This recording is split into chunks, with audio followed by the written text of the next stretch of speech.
Good morning, ladies and gentlemen. Welcome to the jungle. I'm Hamilton Winters, strategist with Liger Partners. So excited to be joined here in studio today with my friend and Chief Creative Officer of Real Experiences, Bryan Coley. Bryan, how you doing? Good, man. Good. Yeah. Mornings are a little bit, difficult for artists. So Well, I appreciate you making the effort. My eyes is not.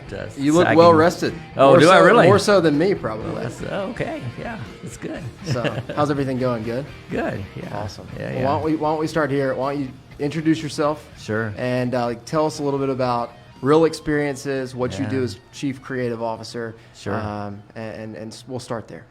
Yeah. So, So my story starts at NYU Film School, and then I graduate, work for Turner Broadcasting for about 12 years. Okay. And then I do, there's those moments in life where somebody comes and asks you a question, and you're like, man, I don't know if I really wanted him to ask me that question. Yep. And it was one of those ones where if you won the lottery, what would you do? And I was like, I'd probably start a theater company. That's a difficult one. Yeah. That's a hard question. Yeah. And so I said, I'd start a theater company, and he's like, well, why aren't you doing it? And then that was like, oh, man. So I had always done theater, as far as, growing up.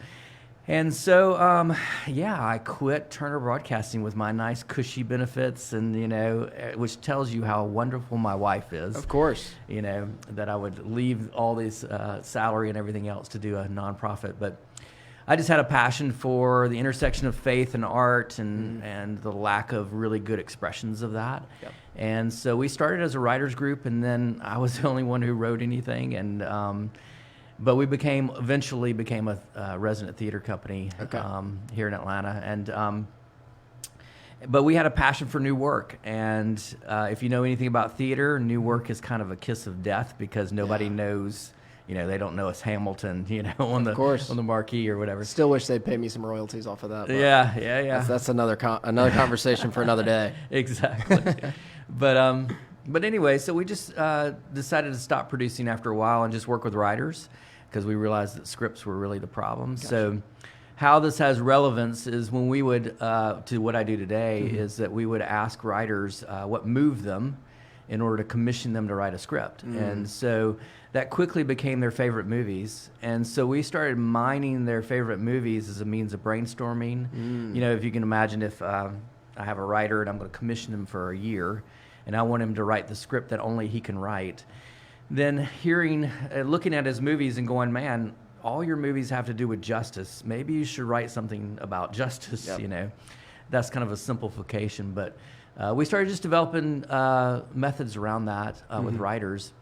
And then fast forward, we moved from playwrights to screenwriters, and then eventually I write and direct and produce a movie. And I'm in an edit suite for a year like you do with movies, and bored out of my mind because I haven't seen people. Paying your dues. Yeah. Man. And so I decided to try what we were doing with writers, those methods, with everyday people, and it just kind of blew up. People were changing their lives based on the insights they were finding in their movies. Yeah. And then so it was like, 20 years of story. I'm like, let's try this with this story principle, like desire or conflict. Let's just look through these different lenses into their movies and see what we see. And then different audiences. So we started working with married people and going, let's look at love through their top 10 movies and see what we see. And in every case, people were just blown away and surprised by, their movies just telling them, their story. Yeah. So eventually we had a corporate team come in, and a friend of mine who was executive at Chick-Fil-A, and the rest was history as far as really